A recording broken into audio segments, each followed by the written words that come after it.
Kgalagadi Transfrontier Park is in the dry northwestern part of South Africa, twice the size of the Kruger National Park at 38,000 square kilometers. More than half of the park's area is actually located in Botswana. The park was established in 1931 and was originally called the Kalahari National Park. That was changed in 2000 to the Kgalagadi Transfrontier National Park. It's not a Big Five reserve. There's no elephants or buffalo, other water-thirsty creatures. There's a well-established lion population, and you'll find cheetah as well, and surprisingly quite a number of leopards.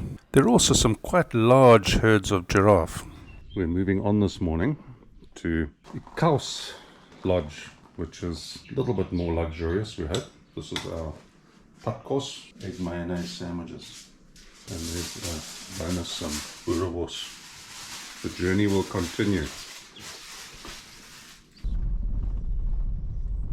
There are these picnic spots dotted around, not many of them. We're at Kangela, so quite a nice spot to stop for breakfast or coffee on your game drive.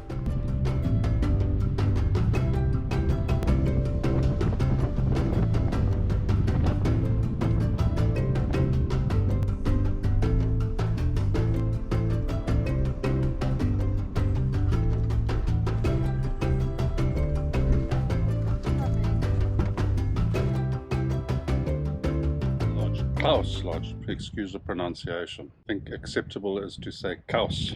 It's about 30 kilometers west of the Nossob River, towards the Namibian border, which is there behind me. There's this pan behind me.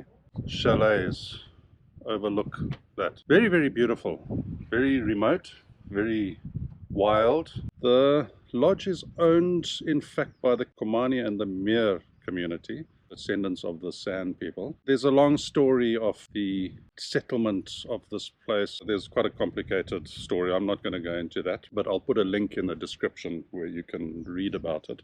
It's very cool to find such a comfortable place out here in the middle of nowhere where you really don't expect to find something like this. We only stayed one night, which is not enough. I really do recommend staying 2 or even 3 if you can. The evening game drive with drinks on the other side of the pan is so worthwhile, and then the morning walk. You learn so much about the little stuff that you just don't see driving around in the Kalahari, and the guides are so knowledgeable. Ostriches are not that bright, so they'll run in front of you for ages, so be prepared to wait until you find a way past them. So we finished with the Nossob River now, and we're heading east over the dunes to the Nossob River.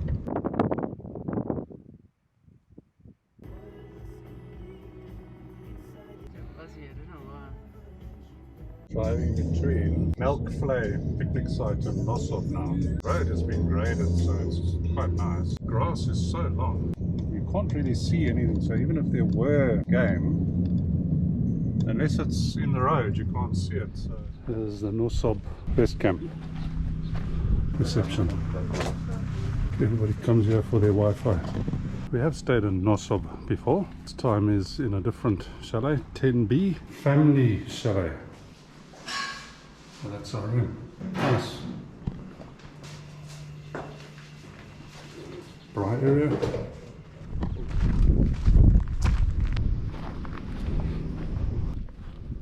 It's actually much nicer than Tweedorphelan. More shady, more widely spaced.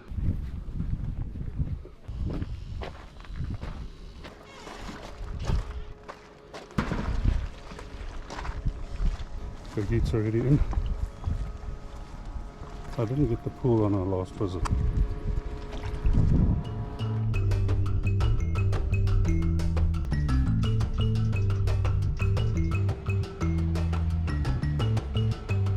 Eagle was eyeing out the ostrich chicks, but Dad was keeping a very close eye on them, so he was unsuccessful today.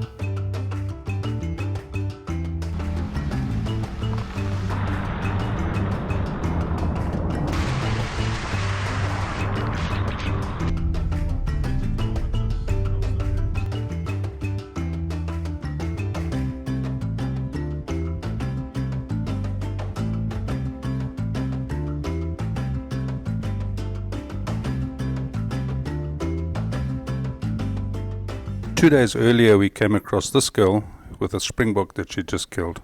And on our way out of the park on our final day, 13 kilometers before the exit gate at Purifiran, we came across her right next to the road with her 3 cubs. 5 minutes earlier or 5 minutes later and we would have missed her.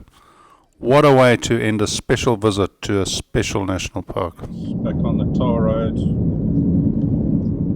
heading towards Uppington. We're going to spend the night there and then home. So, till next time.